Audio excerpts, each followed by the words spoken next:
estado enseñando por 7 años y después fue a Düsseldorf para trabajar para 3M, donde trabajó por 31 años. Fue director técnico en los últimos 10 años de toda su vida de 3M, que es un puesto muy apreciado dentro de 3M.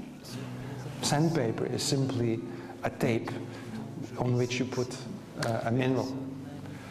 That was actually the defining point for the company for 2 reasons. One, because the product was developed together with the customer, Ford. And secondly, they took a technology that they knew and they translated into a different application. So we call that customer-inspired innovation.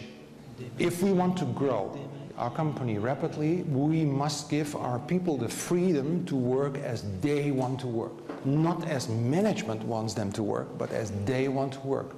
Because only if people are working the way they are working, will they be productive and creative. We learn to look away. Actually, we learn not to be in the way of our people and to tolerate when things are going wrong, because we know that there will be things that are going very right and that will help grow the company.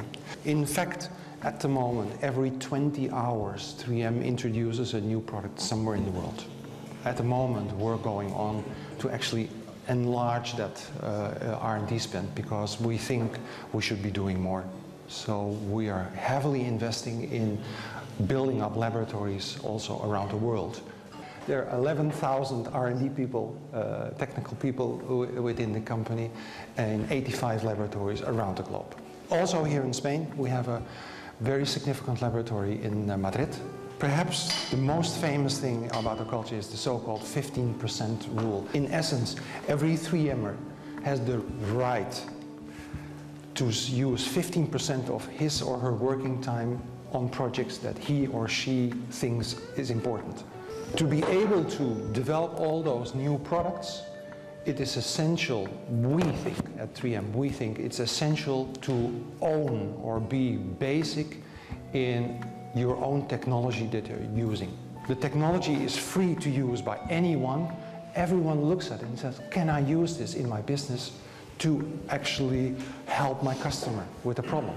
So you know, if you have a technical question, I bet you within 48 hours, someone in the world will help you. If you want to develop a product, you must have a finished technology.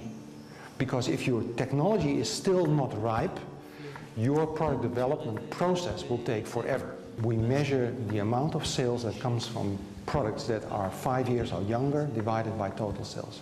And our target is to have 40% of the products that we sell are younger than 5 years. If management says we'll stop this, somehow it goes underground. And the same, by the way, with product development programs that fail. They never fail. They only go underground. Yo me quedo, por ejemplo, pues con 2 ideas que me han gustado de lo que se ha dicho. Una, son gente que desarrolla su propia tecnología, más que salir al mercado a comprarlas, están constantemente fomentando el desarrollo y la adaptación de nuevas tecnologías. Y la segunda, otra idea que me he quedado dentro de la cultura de esta empresa, es este 15% del tiempo que dan libertad a sus empleados para hacer cosas que puedan contribuir al desarrollo de la compañía que ellos crean que han de hacer.